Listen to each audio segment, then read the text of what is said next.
Taft Farms has been in the family for decades. Dan Tazinski and his son Paul have seen every kind of economy, but this is new. We have had ads running in the paper, ads running online, and I have a stack of applications of people that I wouldn't dream of hiring. A shortage of workers. It seems as though all the employable workers are employed. The job market is booming, but the percentage of Americans working or looking for work is near a 40-year low. Economist Alan Kruger noticed a link between the missing workers and opioid use. If you look at the counties where more medication is being prescribed, we've seen a bigger drop in the labor force participation rate for both men and for women. And the increase in the prescription rate can account for between 20% and 25% of the decline.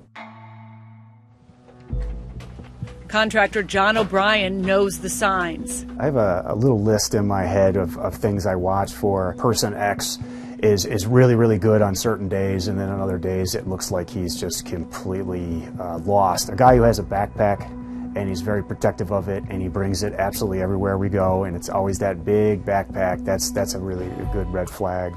This is a new part of the economic story, the opioid epidemic, a personal tragedy now holding back the labor market. We have an epidemic that is killing over 30,000 people a year.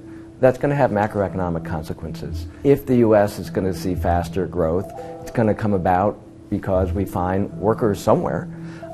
The best source, I think, are the workers who are out of the labor force trying to figure out ways to make it possible for them to regain their footing and return to the labor force. Amy Borden was once one of those missing workers.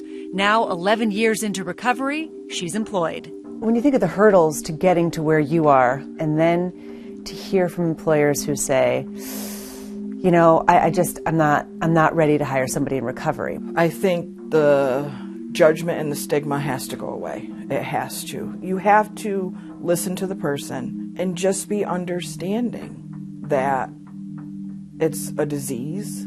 Without financial stability, most people will relapse because of the stress of how do I support my family. So we have to be given the opportunity. Treating the epidemic imperative for families, communities, and business. So you can really see how not being able to get workers can hold back how much you can grow and how much business you can do. Absolutely. I could hire 2 guys, 3 guys today.